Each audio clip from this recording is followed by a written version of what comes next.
temos oficialmente os 4 membros dessa bancada. Não ter pauta é frequência. Isso. Vamos ver se a gente faz alguma coisa que preste a partir de agora. Falar um pouco mais de cultura, um pouco mais de sério. Você que estava procurando um programa de cultura? A gente tem que falar de uma série Clickbait, que é uma série que fez muito sucesso ano passado e que eu fiquei insistindo para que Vossas Excelências assistissem. Até onde eu sei, só o Vespa assistiu. E eu soube hoje que Vossa Excelência assistiu e gostou. Tell me about Peacemaker. Eu tava Olha brincando, aí. porra. Não gostava. É. Não, cara, que na verdade... Qual é a série? É que Pacificador. na verdade é o seguinte, eu encontrei um canal bacana no TikTok chamado Spoiler que Estamos, e lá tem uma dica da semana bem interessante dessa série, o Pacificador, né, o Peacemaker. E é muito bacana, cara, eu comecei a assistir ontem, peguei a tua dica e fui relutantemente, disse, porra, não tem nada pra fazer, eu vou ter que ceder, não vai ter jeito. E eu fui ver, cara, eu gostei, achei bem interessante. É o primeiro episódio ainda, mas eu tô bem intrigado, especialmente com o pai dele. Sim. Tá? Aquela cena em que ele vai pedir o capacete, né? Aí ele, quando ele abre, tem um mundo ali embaixo. Assim, já de início deixa claro, aquele do teor, inclusive, da tua dica, né? Uhum. Essa loucura ali. O Eagle é uma Eagle, coisa assim, porra. Sensacional, Eagle. ele abraçando. Aí, A águia do cara. Eu não quero me mexer, tira uma foto pra ele.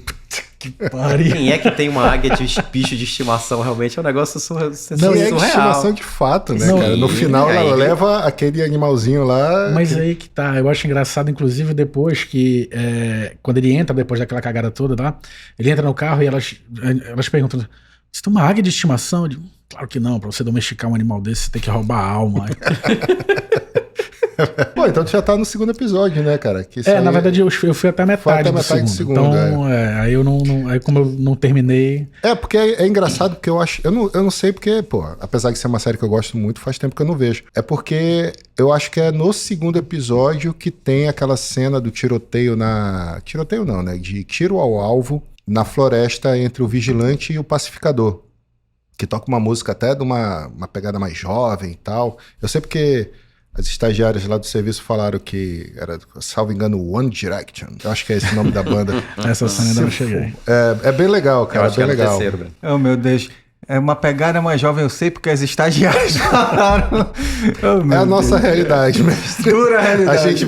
A gente não tem mais acesso direto à cultura jovem. A gente tem direto acesso à convivência com jovens que têm acesso à cultura jovem. E olha lá, né? Cara, mas é isso. Eu tô gostando. O primeiro episódio, metade do segundo, então vou reduzir aqui ao primeiro. Eu tô achando bem interessante, assim, eu acho bem adequado a esse período que a gente vive aqui, inclusive. Porque, pelo menos até agora, ele sinceramente não acredita que ele é aquele... Como na cena que o pai vira pra ele o seguinte, aí, tá matando ali os judeus, negros, não sei o que. Então, pai, essa não é a minha pegada. Assim, e o pai dá aquela risada... Ou quando, por exemplo, ele tenta ali fazer uma, digamos assim, uma social com o pai, e diz, pô, olha o cara que... qual é aquele que no Esquadrão Suicida acerta tiro nele? É o Bloodspot, eu acho que é o Sanguinário. Sanguinário, que traduzem, né? E aí, assim, ele tentando fazer alguma coisa assim, ele diz assim, pô, pai, olha, aquele cara tinha medo de rato, pô, não sei o quê, porque ele ficou trancado ali numa caixa, o pai dele jogou uns ratos lá, aí o pai dele, pô, não sei o quê, ele ficou com medo de rato por causa disso, não sei o quê e tal. E o pai se abre. Assim, nos comentários, inclusive, bem homofóbicos, depois ele diz assim, não foi esse cara que te acertou um tiro não, né, cara? Eu não posso falar o que aconteceu ali porque é secreto de porra. Cara, e é engraçado, assim, o pai dele é tão escroto que a gente não pode recitar o que esse cara fala. Porque é extremo. Assim, o cara é muito, muito, muito escroto, assim. Pois é, e eu tô, assim, tu já viste até o final, se tu quiser dar spoiler, foda-se, a gente tá no spoiler da questão. Mas o que me intrigou dele nessa primeira parte, óbvio, essa parte aí da escrotidão dele, a gente até tinha conversado sobre isso. Mas assim, quem é esse cara que tem aquela super tecnologia lá embaixo, que faz o que faz daquela forma, e que inclusive na cena em que ele se defende da primeira borboleta, digamos assim, né, eu não sei, enfim, até ali, só até aquele momento que eu vi, ele tem um capacete que tem um pulso sônico que destrói tudo, e foi o pai que criou. Inclusive o pai fica assim, olha, esse aqui você tem um pulso sônico, esse aqui você respira debaixo d'água, esse aqui não sei o quê. Aí depois parece que o pai se toca da ligação e diz, mas eu não fiz isso aqui enquanto você tava, não foi pra você enquanto você tava na cadeia não, tá? Aí... Eu não pensei em você em nenhum momento enquanto você estava na cadeia. Aí ele Isso é tudo coisa antiga. Aí, assim, esse personagem eu quero ver como ele vai, apesar dessa escrotidão, se desenvolver. Né? Eu posso fazer um paralelo com os quadrinhos e um pouco sobre a série, porque obviamente tem adaptações. O que eu posso explicar é que ele é um super vilão da DC Comics, que foi adaptado para esse universo ainda na esteira do Zack Snyder, né, que seria o DCU, que foi finalizado agora com Flash. Mas eu também posso adiantar que não é muito explicável como esse cara consegue fazer coisas tão engendrosas, sabe? Não é explicado como ele é um Tony Stark geriátrico, assim. Mas é estabelecido que ele é um ex-supervilão muito importante, muito conhecido, que passou algum tempo preso e agora está ali naquela casa de subúrbio americano, vivendo segundo as convicções um pouco deturpadas dele. Se estabelece que esse cara foi um super vilão, se estabelece que ele destruiu a psique do próprio filho, e eles têm essa relação meio torta que vai sendo desenvolvida ao longo da série. O que me leva à pergunta, meu Deus, quem é o pai do James Gunn? De verdade, assim, eu fico assistindo as obras que são roteirizadas por ele, eu fico assim, meu Deus, o pai desse cara deve ser assim, o cara mais escroto que já existiu na vida dele. Porque a gente pega assim, por exemplo, Guardiões da Galáxia. Ele tem uma relação de amor com a mãe, a mãe é morta, depois ele é criado por um cara que é abusivo, que é o Yondo. Depois ele descobre essa relação paternal que ele tem com o Yondo. Qual é aquele grupo lá? Dos Revengers, lá dos saqueadores. No 2 ele descobre o pai biológico. O pai biológico é o Ego. O Eagle. É basicamente um cara que tem o ego de um planeta. Se bobear, deve ter alguma coisa no Esquadrão Suicida que eu não tenha percebido, que eu não tô lembrando pelo menos agora. Aí ele faz a série Pacificador, que pra mim, assim, eu não sei qual é a opinião da audiência sobre o trabalho do James Gunn. E todo mundo aqui na bancada sabe que eu sou muito fã de Guardiões da Galáxia, mas agora eu vou falar uma coisa meio polêmica. Eu acho que o melhor trabalho do James Gunn é Pacificador. De verdade, assim. É muito bom. Eu gostei bastante. Muito bom. Muito bem feito. Muito bem feito. Eu digo assim, como roteiro, sabe? O James Gunn como roteirista, sabe? Eu acho que ele conseguiu... É bem amarrado, né? É muito bem amarrado. Toda a história é bem amarrada e é dele, né? Sim. Ele dirige vários dos episódios, né? Porque tu sabe todos. Quase todos. Tu sabe como eu avalio quando uma obra é muito bem feita? Pelo seguinte, tudo bem, você tinha um guaxinim falante, uma árvore falante no Guardiões da Galáxia, mas você tinha uma equipe muito bem estruturada, que eu digo assim, você tem toda aquela gama de personagens que você pode fazer um estereótipo. O líder, que não por acaso é um humano, você tem uma guerreira, você tem um cara badass, você tem os caçadores de recompensa.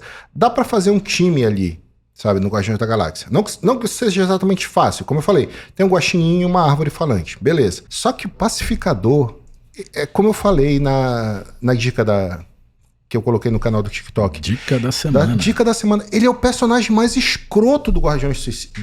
Do Esquadrão Suicida. O Esquadrão da Galáxia. Fica a dica, James. Guardiões Suicidas. Ele é o personagem mais escroto do Esquadrão Suicida. Você termina...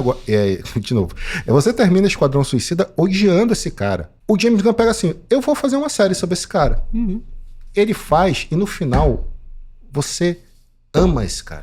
Ele tem um arco. Ele tem um arco que justifica por que ele era daquele jeito, o dia que ele estava querendo chegar, por que ele fez o que ele fez. Mas na verdade ele não é bem assim e tal. Mas aí uma coisa que no Pacificador, eu acho que o Renato tá vendo, ele vai perceber, é aquele amigo dele que idolatra ele, o ninja, que consegue ser mais louco do que ele. Ele chama uma malandragem. Então eu acho que é uma malandragem. Pois é, eu acho que isso aí é uma malandragem do James Gunn para colocar um cara ainda pior do que ele do lado, pra você, peraí, olha o que esse cara podia ser, exato, olha na verdade o que ele é. É uma forma E ao mesmo tempo você gosta também desse segundo personagem maluco, sim, pelo jeito, até tiete dele, né, com o Pacificador. Ele é ingênuo, ele é louco, ele é um sociopata maluco, mas ele é ingênuo. Assim, tem uns desses que comentam, inclusive, nas nossas redes. Mas assim, olha só, assim, e aí eu vou concordar contigo sobre essa questão do roteiro bem escrito e tudo mais, porque assim, de quem viu só o primeiro episódio, não tem esse background aí de conhecer o universo. Mas assim, dois elementos, como eu te falei, já me chamaram a atenção. Primeiro, esse cara parece que realmente não acredita que ele é um alguém que faz mal.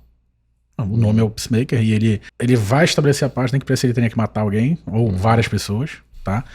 Quando o próprio pai, que é quem é, e a forma como é, a forma como o destruiu, interage com ele e chega e diz, pô, você vai matar essa galera, ele... Não, pô, mas eu não faço isso. Ele realmente parece acreditar que o que ele tá fazendo é correto, a forma que ele tá fazendo. Isso é só um primeiro episódio. Isso já me prendeu, essa relação.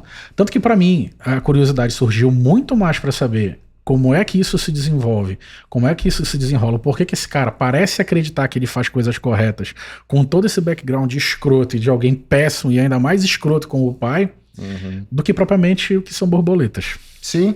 Tá não, a invasão da borboleta que é só entendeu? Não se trata disso. Tanto que assim, na hora que tem aquela cena foda da luta, quando o Sonic Boom acontece, fica assim, quem que esse filho da puta é pra ter inventado isso? O que que ele fez com esse cara pra ele acreditar que ele age dessa forma, como se fosse algo correto? Que valores são esses e que relação é essa? Assim, isso foi o que me prendeu na série.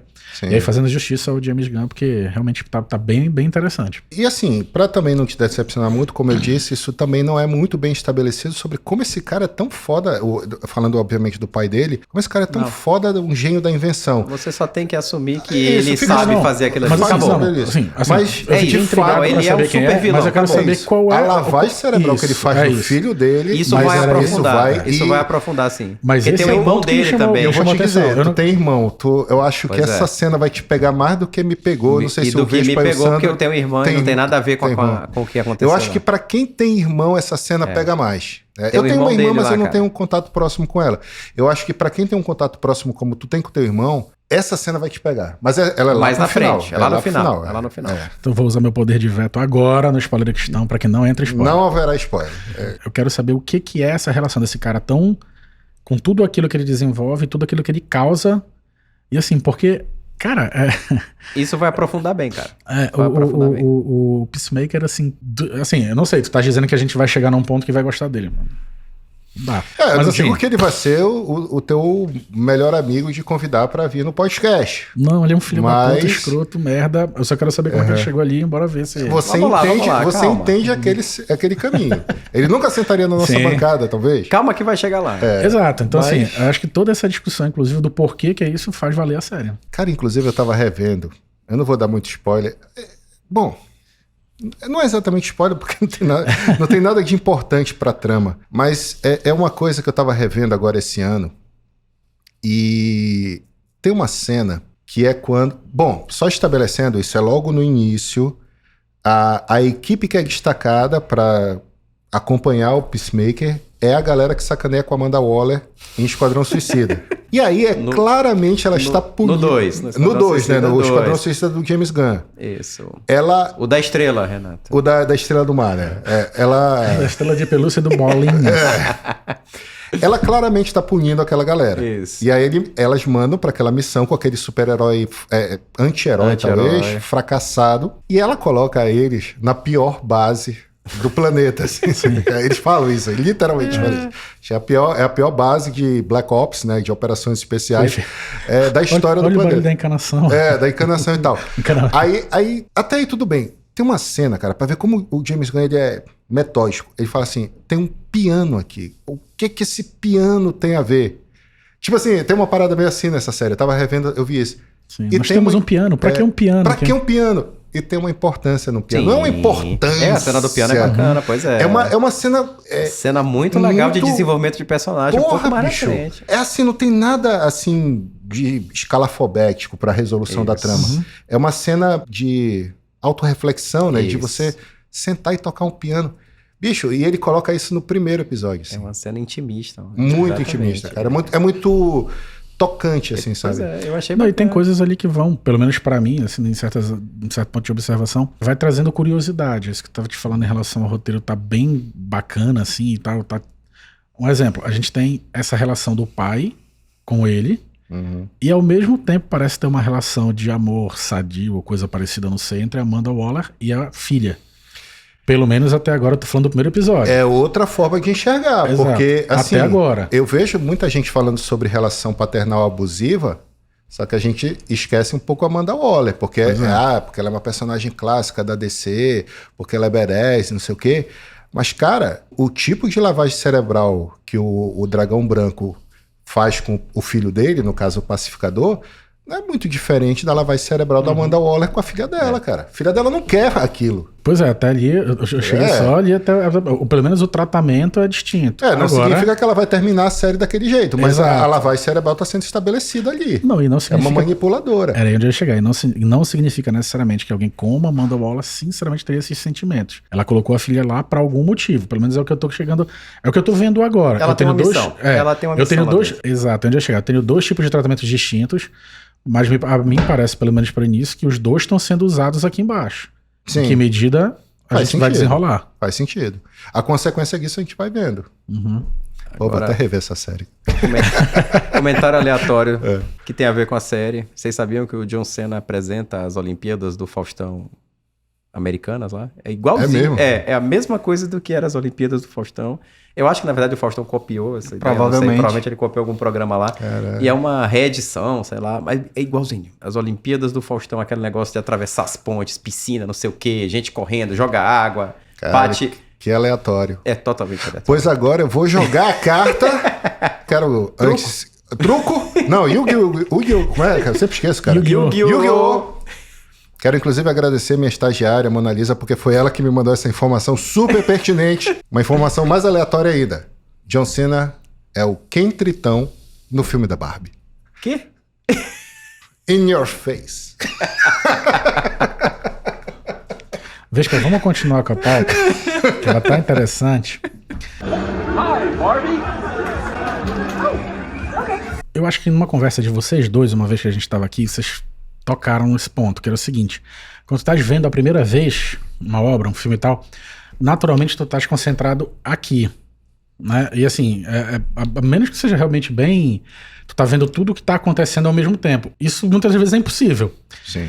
Então só a partir de uma segunda ou terceira, justamente porque tu já sabes para onde ela caminha e tu já tens aquela segurança de que tu não vais perder nenhum detalhe importante, tu começas a apreciar aquilo que não é principal. Vocês falaram disso uma vez, eu não tô... Uma obra pode ter várias camadas. Quantas mais camadas tiver, mais você lucra em assistir mais de uma vez. Exato. Se ela for muito rasa, você vai conseguir assistir tudo. É mais ou menos como você está dirigindo. Você é o motorista em uma viagem.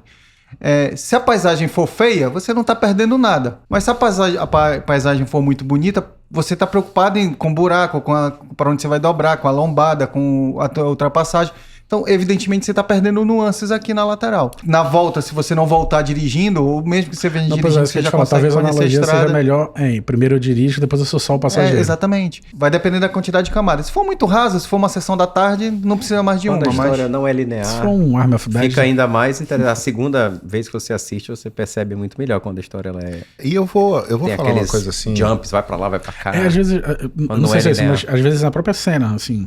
Não precisa ser nada, mas precisa, por exemplo, essa composição do que ele é. Quando ele curte o tipo de música que ele curte, quando ele faz aqueles trejeitos todos, eu acho que até... eu não percebi direito. Eu acho que até com o vibrador que ele canta, não é? Não, é um microfone normal. Não é, cara. Aquilo ali tem um negócio ali, sei lá. Me pareceu assim, cara, tu tá entendendo? Cara... É todo esse assim, estereótipo do... E nesse sentido... Não, é meio fálico aquele microfone, sim, de fato. Não foi um microfone escolhido por acaso, até porque, sabendo minimamente como uma produção é feita, muito provavelmente eles não estavam escutando ou cantando, ou o som que estava saindo de todo aquele equipamento que estava na cena. Então, o som da música não estava saindo daquele toca-disco, o som dele cantando não estava saindo daquele microfone. Aquele microfone foi escolhido muito... Não, aquilo não é um microfone. Eu acho que é, cara. Bom, não, ele tá tocando ali num tocador de LP, cara. Sim. Aquilo aí não tá conectado a nada. Que tecnologia precisaria rever. Eu tinha entendido que era um microfone, mas um microfone realmente muito fálico mesmo. Não, assim, por exemplo, ele ligou um LP, ele não tem aquilo ali, tem um microfone sem fio que liga num aparelho de LP? No primeiro episódio. Que é quando ele Pode ter canta... com cabo. Renato tem razão. Não tem cabo. Eu não tinha reparado. Ele pega um equipamento da moça ele lá. pega, é um negócio branco, cara. É um negócio branco. Eu não tinha reparado. Mas pode ser, cara, pode ser. Sim, assim, eu acho que é. Todos aqueles elementos ali... Só torna realmente a cena mais fálica ainda. Assim, exato, né? todos aqueles elementos dele. E a frase dele. Porra, nessa época que o pessoal era homem mesmo, que não tinha medo de ser mulher, aí...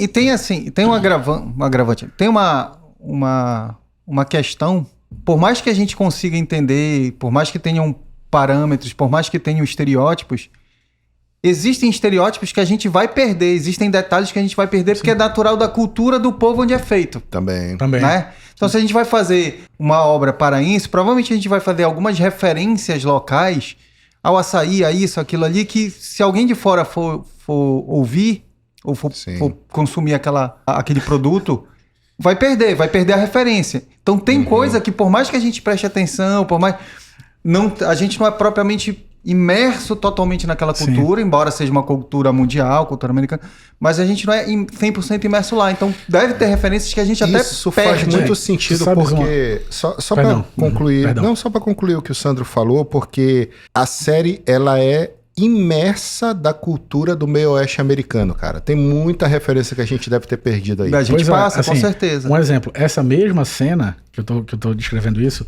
eu voltei várias vezes para tentar entender os nomes das músicas, porque assim, a mim não parece que é aleatório ele dar um foco em cima do disco onde tem os títulos das músicas. Provavelmente essa é uma referência muito cultural ali. Das mesmas formas, o nome das bandas, tanto que aquele discute depois com a menina do casal, né, que ele sequestra, é Cinderela. Sim. Né? Volta aquilo que eu tava te dizendo, quando a coisa é tão bacana e te envolve tanto, eu pelo menos, assim, caralho, deixa eu voltar essa porra aqui, velho. Pera aí, deixa eu ver, putz, olha isso aqui e tal. Esses detalhes pra mim fazem diferença demais. Cara, então... E aí eu fico voltando.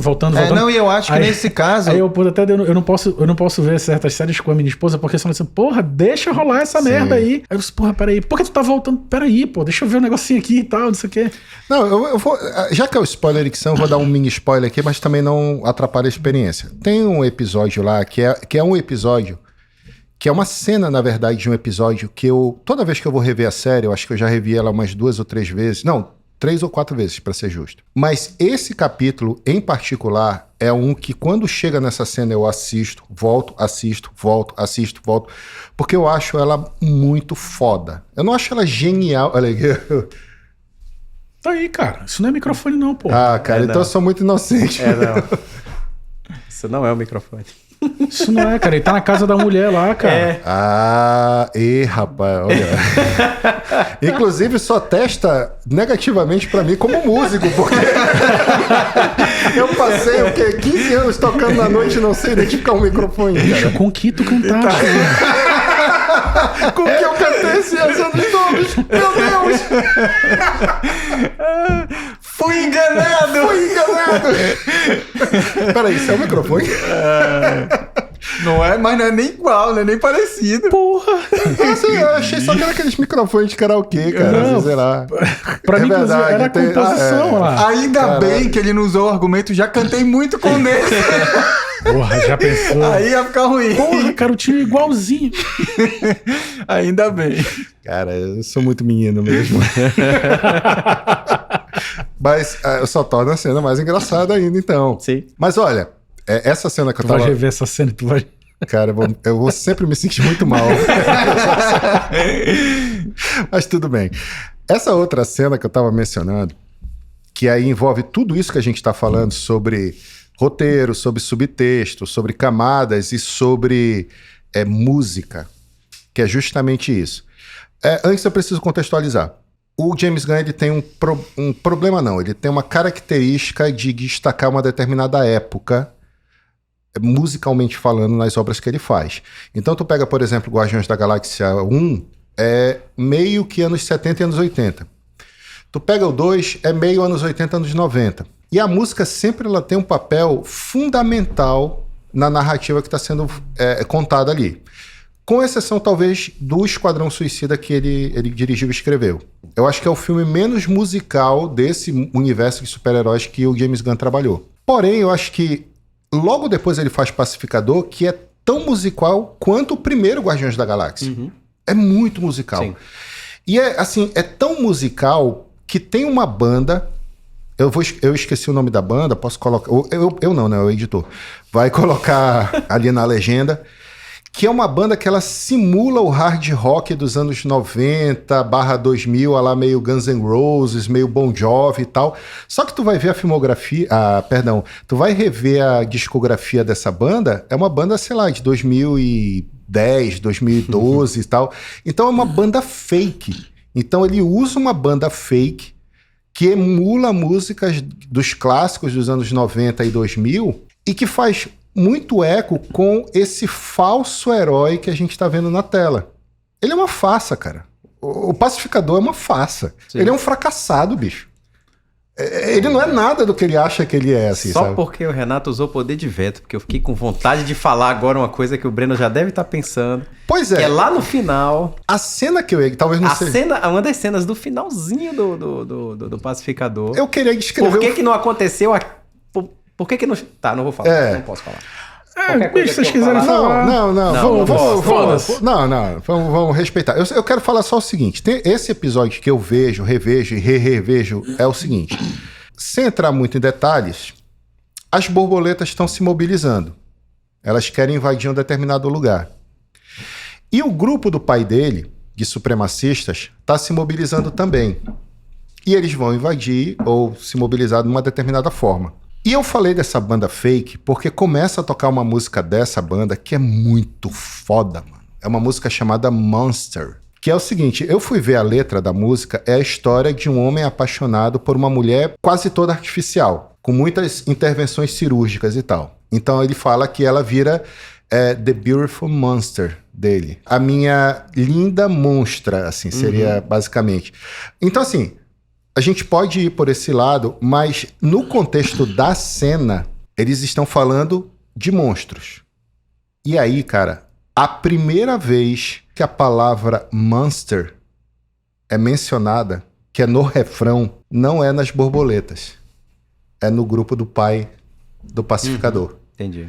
E assim, vão acontecendo coisas absurdas. Absurdas não, né? Vão acontecendo cenas, que, sem entrar muito em detalhes, o Vespa deve lembrar, das borboletas se mobilizando e do grupo do pai do protagonista se mobilizando. Mas a gente tá vendo coisas monstruosas do lado da borboleta, mas quando é mencionado na música a palavra monster, é quando aparece o grupo do pai do protagonista. Então, assim... o jogo musical, né?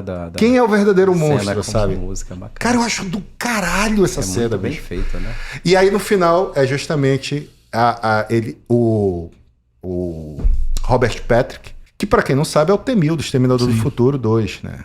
Então, assim, grande vilão da cultura pop, voltando aí na sua terceira idade. Ele é o T-1000. Ele é o T-1000, cara. Ele é o T-1000, mano. Que é o vilão sombra de quem? Eu sabia que eu conhecia. Da onde? De filme? Double Dragon, olha aí. Tudo se... Porra. Ele é o vilão de Double Dragon. Ciclo se fecha. É o início e o fim. Quem é o verdadeiro monstro? Ora. Cara, ele é o T-1000. Eu sabia que eu conhecia ele. Ele é o T-1000, não tinha associado. Ele é o T-1000, porra. O T-1000. Ele é o T-1000, cara. Exterminador do Futuro 2. Talvez, tirando Alien Predador e o Exterminador do Futuro no primeiro filme, talvez o maior vilão da cultura pop. Não sei se eu concordo. Não, tudo bem. É questionável, Com o Darth. Podemos... Não, mas o Darth Vader não é exatamente vilão, cara. Ele é um... Mas ele simboliza isso. Mas no final ele é meio... Mas o Imperador é vilão sem discussão. Também já estaria na frente. Não sei. Olha, não vamos começar... Não, você nessa... Vamos dar um gravar episódio só isso. Dá um episódio Os só maiores isso. vilões da história da cultura pop, dá um episódio só isso. Bom, o T-1000 já tem uma estrelinha mais. Já tá no top... T-1000 é bacana. Já tá no top 10. Concordo. Talvez. Top 10 aí dá pra negociar. A gente pode gravar um episódio. Eu gostei da ideia. Gostei do tema, já que a gente falou tema. de T-1000 aqui, eu assisti, que tá no Netflix, um documentário sobre o Schwarzenegger, Arnold. Eu tô com muita vontade de assistir esse documentário. Assistam, eu assisti legal. um comentário sobre o documentário e é tipo assim, o comentário foi muito... estão transformando ele... Tipo assim, tudo que ele faz, ele é o melhor do mundo. Ficou meio carregado. Não, mas assim, precisa assistir. É legal. Tem muita pegada, muita coisa bacana da vida do Schwarzenegger. Cara, eu não sei se é isso. O cara que sai do interior da Áustria e na diversidade que ele teve, que ele cresceu no pós-Segunda Guerra Mundial, né? O pai dele foi oficial na guerra. E ele saiu de lá, todos os conflitos. Ele entra em alguns detalhes de conflitos, mas eu concordo com talvez um pouco dessa crítica, no sentido de que ele jogou uma luz positiva em tudo que aconteceu na vida do Arnold. Ele é o melhor do mundo mas em tudo. Mas ele mostra alguns, entre aspas, algumas decisões erradas e algumas situações... Ele não rivalizava com o Stallone? Sim. Não. Em treino, com o cara que fez o Hulk. Sim. Eu não lembro o nome dele. Lou Ferrigno. Isso. E ele tinha o ídolo dele, era um dos maiores fisiculturistas da época, que já era famoso no cinema, né? Que ele quis ser... Eu acho que ele quis ser a fisiculturista, que ele quis chegar naquele ponto que ele chegou por causa daquele cara, porque ele disse que eu quero aquilo ali pra mim também. Quero ter aquilo ali, eu quero ser artista. Ele começou a participar de muita coisa. Se eu não me engano, tem também um sobre esse Lou Ferrigno, que quando ele treinava por causa do Arnold. Olha, é legal. Mas é que ele ia passar dele, e ele fez o Hulk, né? Mas por que eu puxei o Arnold aqui? Foi pegando o gancho do T-1000, que tem um momento que ele vai falar da carreira de cinema dele, né? E quando ele pegou o papel do Exterminador. E que ele ficou um pouco incomodado, porque, mas eu sou o vilão? Eu vou ser o vilão, mas isso é bom e tal. Tipo assim, fica um pouco preocupado com a imagem e a carreira dele. Ele foi pra audição achando pra que ele ia ser o Kyle Reese, né? Pra ser o herói da Ele achava Resistência. que ia ser o Reese, mas aí o diretor, como é o nome? O diretor... O James Cameron, pô. Isso, James Cameron, que é... Aquele rapaz pouco conhecido que fez um filme aí, independente. Só pouca coisa. O James Cameron depois conversou com ele, que eles dois têm uma boa relação, né? Na verdade, muito boa. Ele falou, não, você não vai ser o Reese, não. Você é justamente o nosso Exterminador. Aí ele fez a proposta, o Arnold ficou balançado, não sei o que e tal, acabou aceitando, e no segundo filme ele virou herói. Aí quando ele foi chamado pro segundo filme, aí ele inverte que ele refaz o robô, cara, mas agora pra salvar né? Porra, eu tava revendo o primeiro filme. Tem muito filme de ação bom do Arnold, puta que pariu, caramba. E uns que nem mencionaram na trilogia lá, tem um que eu acho muito bacana, que é o Running Man. Assististe Running Man? Sim, que é daquele futuro distópico lá. Futuro distópico de uma competição. Estilo sobrevivente lá, né? Eu acho que a tradução do português é sobrevivente. Aquele filme é show. Aquele outro lá do Vingador do Futuro, original. Porra, é só filme de ação bacana. Cara, pois é, tem alguns... Conan. A gente já até falou, quando a gente fez o Só com Áudio, né? De alguns desses filmes, desses caras que a gente, assim, que pode passar um tipo de imagem, mas que são filmes muito bons, como, por exemplo, o primeiro Rambo, né? Sim. E eu lembro até de algumas coisas, por exemplo, e a gente falou disso naquela vez, do próprio Van Damme, cara. Tem um filme assim, tu lembra do Round 6 aí, de que aquelas pessoas ficam lá pra ser a diversão dos super ricos, não sei o que e tal. O Van Damme já fazia isso no Alvo lá atrás. Ele parece o Luxemburgo. Mas o Van Damme, ele então, se estereotipou demais, né? Ele ficou naquela casinha lá e não saiu pra nada. A gente não tá falando de obra toda do cara, a gente tá falando de um filme. Porque é a obra toda dele, né? Só muda o nome do filme. Cara, o Arnold venceu. Olha, presta atenção, o cara se destacou em 3 áreas completamente diferentes. Ele foi um atleta de sucesso completo na área do fisiculturismo, um ator de cinema, acabou indo pro cinema também com a carreira reconhecida. Ele tem a vantagem de ter tentado, político, né? O cara foi governador da Califórnia. É impressionante, cara. O cara saiu do interior da Áustria pra lá, de verdade. Pô, é incrível. Olha, a galera do drama pode ele querer casou me matar. com a Kennedy, com uma Kennedy, né? Sobrinha do Kennedy. Não, e o genro dele hoje, um dos genros talvez, porque ele deve ter mais de uma filha, é o Chris Pratt, e ele tá botando o cara nos eixos pro cara ser o próximo astro de ação. Se tu reparares, o Chris Pratt era um cara meio fora de forma e tal. Sim. Entrou em forma para fazer o primeiro Guardiões, casou com a filha do Arnold. Ele próprio fala, o Chris Pratt, assim, que é um peso muito grande ele ser genro do Arnold Schwarzenegger. E assim, meu amigo, talvez, porque ele é o Schwarzenegger, cara, ele é um cara sagaz. Sim, ele é muito inteligente, muito sagaz. Ele demonstra muita inteligência. Se a gente vê o Chris Pratt virando o próximo Schwarzenegger da vida, não é por mérito dele, Chris Pratt, não, é por causa do sogro, pô. Tu falaste dele se transformar, inclusive, fisicamente, eu lembro daquele filme que a gente até brincou aqui, do acho que é De Repente Pai, né, que é o Starbucks, ele é irreconhecível, assim, se tu olha aquilo ali e o que ele tá no Guardiões, né? Assim. Ele é praticamente o novo Indiana Jones, esse filho da puta aí, cara. Ele vai virar o próximo Indiana Jones. Porque eu tava vendo recentemente o vídeo do Gaveta, que ele fala por que o Schwarzenegger é o maior astro de ação da história. E aí ele fala sobre essa competição como astro entre ele e o Stallone, e ele fala assim, em algum momento não, o Stallone, se recolheu, depois voltou literalmente como ator de drama, né, porque ele aparece no Rock como um roteirista e ator de drama. O primeiro Rambo é um filme de drama, não é um filme de ação. Depois ele volta nas sequências do Rock. O Stallone, ele se estabelece como um ator de drama, ele tem aquele estereótipo do brucutu, mas depois ele volta ao que ele faz. Ele faz bons roteiros de drama, vídeo Rock. Ele é um ator com carga dramática muito maior do que o Schwarzenegger. Mas o Schwarzenegger, ele é um astro de ação, cara. Tu vai pegar a filmografia, como tu mesmo falaste, Vespa. Porra, tantos outros, cara. Predador. Predador é foda. Parei. Predador incrível, parei aqui. Predador. Total Recall lá, o Vingador do Futuro. Isso. Porra, Exterminador do Futuro, cara. Tá doido. Assim. Quando ele fez Conan, ele tem pouquíssimas linhas de diálogo, né? Na verdade, que o inglês dele ainda era muito ruim.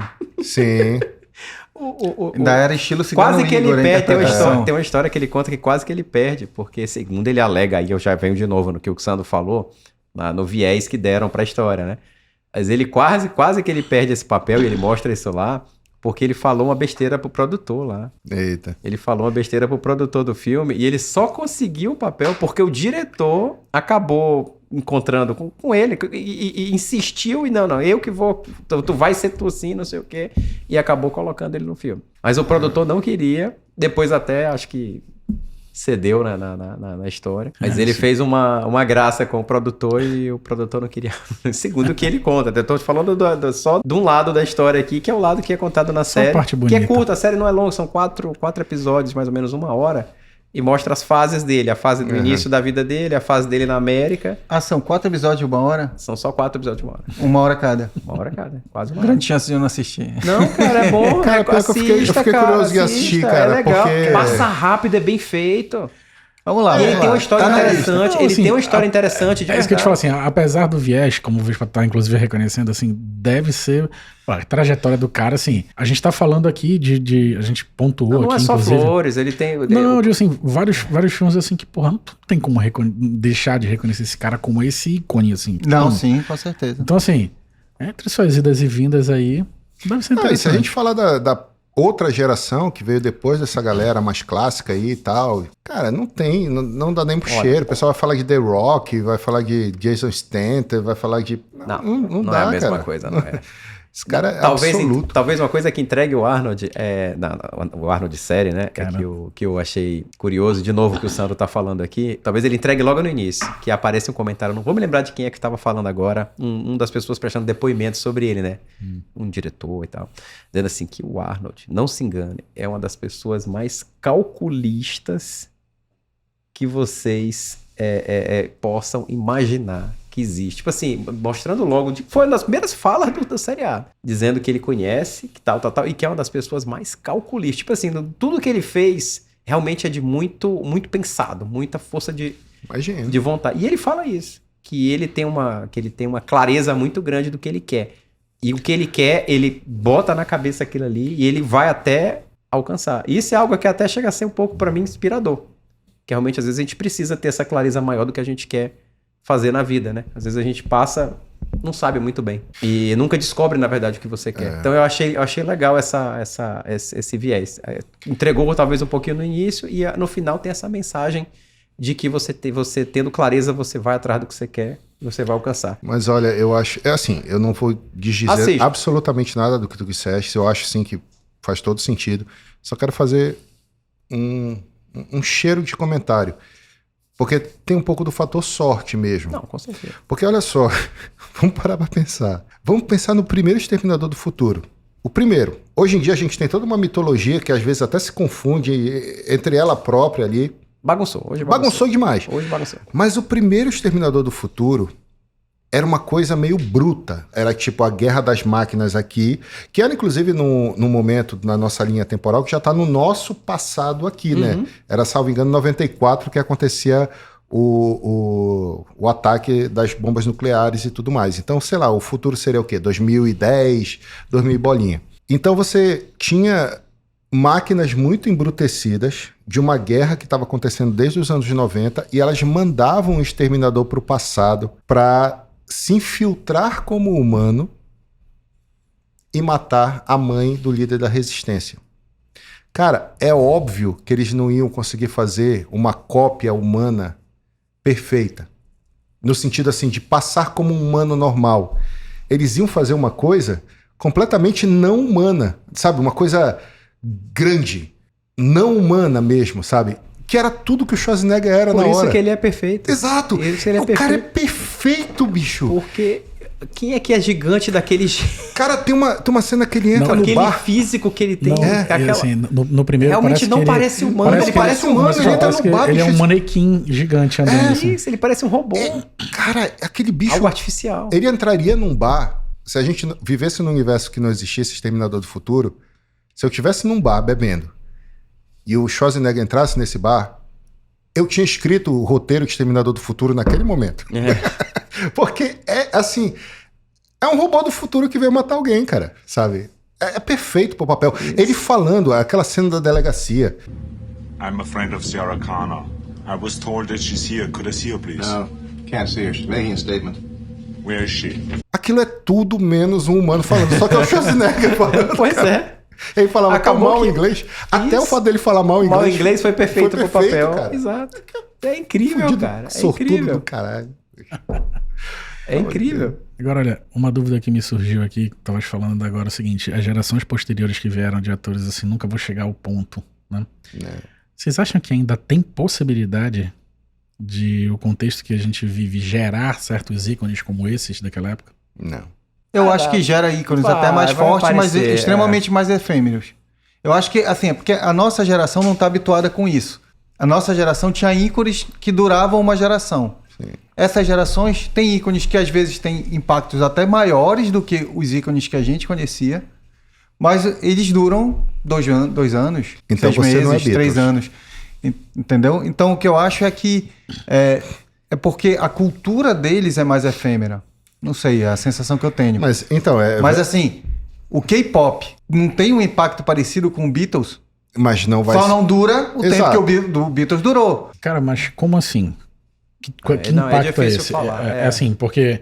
Tá falando assim, quantidade de fãs e não sei o quê. Vamos lá. Na nossa geração, a gente ouvia falar de uma pessoa ir pra frente de um estágio, passar um mês na fila pra ficar perto do palco de um show? Não, mas essa a gente geração tinha os Beatles que pararam de fazer show porque a gritaria da galera... Não, pois é, mas tu não concorda que passar... E olha que é um negócio de Beatles, tá, gente? Me matem. Um miserável, é um miserável. Mas eu sei que eles são a banda mais importante da Beleza, da mas tu não concorda que ter uma banda que tem pessoas que vão um mês, pra ficar um mês na fila na frente de um estádio pra ficar na frente de coisa. Eu não tenho como não chamar essa banda de ícone pra aquela geração. Não, mas um mês na fila diz mais do que o que é o estado hoje da nossa juventude, das pessoas, como tá, realmente como as pessoas estão hoje, como a gente tá vivendo, do que da banda em si. Porque sucesso, fazer grande sucesso, estourar, a gente tem bandas famosas. Pô, Queen é brilhante, levava multidões. Mas aí a gente vai ter que discutir o que é ícone. Isso. Porque ícone, o que é ícone? Pois ícone é aquilo que... Tela do Windows. O fato de você... ícone é aquilo que move multidões, e aí mover multidões, tu pode avaliar se essa multidão é movida. Olha essa questão de fila de um mês de estádio. Teve agora, vai ter na verdade o show da Taylor Swift, tá? Eu tenho a conta no banco lá, num dos bancos que tinha pré-venda. Por acaso eu tenho. Aí, lá em Entre casa, outras muitas contas. Lá em casa souberam disso, né? Não aí sabia que estavam vendendo nas Ilhas Caimã. Eu tenho sobrinho e irmã bem jovens, adolescente já, pós-adolescente bem dos seus 20 lá, 18, 19, 20 e poucos anos. Quiseram usar o acesso para fazer a compra da pré-venda. Não conseguiram. Porque até na pré-venda, que seria em tese algo exclusivo, fila... Deve ter gente que deve ter aberto conta só pra isso. A fila era gigantesca. Tipo assim, os acessos que eles fizeram caiu no lugar 40 mil, 50 mil para comprar. Aí quando dava com 20, com 1 hora mais ou menos, menos de 1 hora, já Acabou tinha esgotado todas as ingressos. Só deixa eu ver se eu consigo então diminuir o espectro da coisa. Porque assim, ícone com impacto, assim, hoje em dia eu acho que tem muito mais, acontece muito mais, dura muito menos. A gente tá falando de um cara que, digamos assim, moldou determinado gênero. É o cara que, quando você pensa naquele gênero, você pensa nele. E assim... Quando a nossa geração pensa naquele gênero. Essa é a questão. Não, pois é. Mas assim, a pergunta Pergunta para um menino de 20 anos sobre filmes de ação e o que eu quero te perguntar se ele vai ter de referência. Exato, mas agora, The Rock... Nós vivemos a geração de ouro dos filmes de ação, realmente. Jason Statham, sei lá, como é que é o nome desse cara? Também não sei. Esses caras, é essa a pergunta. Esses caras vão conseguir ser... Aliás, as novas gerações terão a capacidade de criar esses ícones e levá-los assim? Vai ter alguém que vai ser depois? Porque o costume dessa geração... O costume dessa geração não é ter ícone geracional. Entendi. Na verdade é o seguinte... Então, quando o cara tiver a nossa idade, que ele olhar para trás, ele não vai ver ele vai ver, olha, naqueles 5 anos foi fulano, mas aqueles 5 anos foi Beltrano, mas... Então ele vai ter algumas referências, ele não vai ter uma referência. Não me parece que seja o hábito dessa geração. Eu acho assim, que são coisas que vão evoluindo e mudando com o tempo. A gente teve a geração de cowboy. Que o cinema era muito filme de cowboy, muito filme de faroeste, muito filme de época. A gente tem o nosso, o bom, o mal e o feio, né? O Good, the Good, the Bad and the Ugly, como Clint Eastwood. E outros do Clint, que são filmes, O Homem Sem Nome, né? A trilogia do Homem Sem Nome. Que são geniais. Eu adoro cowboy, sou fã do Tex Wheeler, por exemplo, e eu também gosto bastante de filme de cowboy, mas você vê, hoje praticamente não tem mais filme de faroeste. Mas impacta ainda até hoje, vejo. Mas ainda impacta. Não, pega os filmes dos irmãos Coen. Não, onde eu quero chegar é o seguinte. Eles são releituras. Você teve essa época do cinema. Tem impacto? Tem. Aí você tem, depois, uma época de filme de ação que foi praticamente uma era dourada. Golden Age de filme de ação, que foi os anos 80. Especialmente os anos 80, entrando um pouquinho nos anos 90. Aí depois a gente já mudou um pouco. O filme já mudou de ritmo. Olha o que era o ritmo de um filme da década de 80 do que é um ritmo de filme hoje. Olha o que se espera do cinema hoje. Então, assim, o cinema foi mudando, o cinema foi ficando diferente. E é natural não ser igual, não ser da mesma forma. Então, vocês estão falando, hoje a gente vai ter um astro do mesmo patamar que o Schwarzenegger. Eu não sei nem se as pessoas, se hoje os atores vão ter a chance de fazer tantas obras. Hoje a gente tem John Wick, por exemplo. John Wick veio agora. Não, eu digo hoje.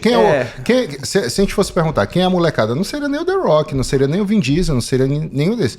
Hoje é The Rock tem muito filme mais ou menos. Entendeu? John Wick, o filme, mas talvez não o ator. Não, que ano? Não. Entendeu? É o John Wick. Não a carreira dele. O filme. E o que eu ia dizer rapidinho, desculpa, Vespa, mas é assim, acelerou muito. E eu usei, outro dia, conversando com um colega de trabalho, eu usei um exemplo que eu acho que dá para usar aqui. Os nossos avós conheceram o vinil. A nossa geração conheceu o vinil, o cassete, o CD, o Blu-ray, o DVD, o pendrive, o pendrive, a nuvem. 6. A gente passou por 6 formas de escutar música em uma geração. As gerações anteriores, a geração dos nossos avós pegou uma forma de escutar. Então, assim, tá muito acelerado. Então é muito difícil que nessa rotativa nós pegamos cinema e VTV quando chegava o lançamento na tela quente 3 anos depois, 2 anos depois do filme. Aí nós pegamos cinema, aí nós pegamos locadora, essa turma pegou uma geração que a estreia já é no streaming. É natural que a velocidade avançando, a dificuldade de perenizar seja muito maior. Até porque muda a moda do streaming, né? Chegou Netflix, todo mundo só tinha Netflix. Aí daqui a pouco o pessoal já quer o HBO que tá na moda porque é aquela série e tal. Aí depois a Apple TV, todo mundo tá na Apple TV por causa daquela série e tal. Então, até esse fracionamento de interesse nas vários streams, fica difícil tu perenizar um ator, entendeu? Porque ele tá aqui, daqui a pouco é da outra série, da outro streaming que tá bombando. Então, até isso dificulta solidificar em um só, porque os interesses eles vão sendo fracionados e substituídos muito rapidamente. Eu não consigo ver a hipótese de alguém se fincar tão fortemente por longo tempo. Eu concordo. Eu acho que é isso mesmo. Então é isso, galera. Terminamos aqui essa gravação completamente roteirizada e sempre dentro dos parâmetros, sem sair absolutamente nenhuma palavra do que tinha sido definido antes da gravação, como todos os episódios do Spoilerix estão. E aí, meus amigos, gostaram da gravação de hoje? Foi tudo certo? Fica todo mundo tímido no final aqui da história. Esperando o Renato cantar. Não, já foram os dois. Conseguimos avançar 20% do roteiro, então acho que vai ter parte 1, quiçá 2 e 3. É a nossa imitação da fundação da Apple TV. Égua! Porra, plot twist, mano. Porra. E eu quero dizer que o trabalho do Vespa como roteirista é o trabalho mais fácil do mundo. Porque um roteiro que ele monta dura 10 episódios, então parabéns. Muito conteúdo desse grupo, então a gente, por isso que só deu pra executar isso, mas também foi muita coisa bacana que a gente inseriu aqui, né? Legal. Referências nos diálogos e tal, então... E eu fico muito feliz de estar todos os membros da bancada finalmente aqui. Um abraço ao nosso patrocinador oficial, Nobre e Autêntico Suporte Anatômico. Fica também como errata, que eu falei errado da última vez. E é isso, galera. Até o próximo episódio. Tchau. Se eu bebo todas é porque tenho dinheiro. O que mais? Não. Eu nem conheço essa música, então eu não Roberto sei. Vilar, The King of Brega.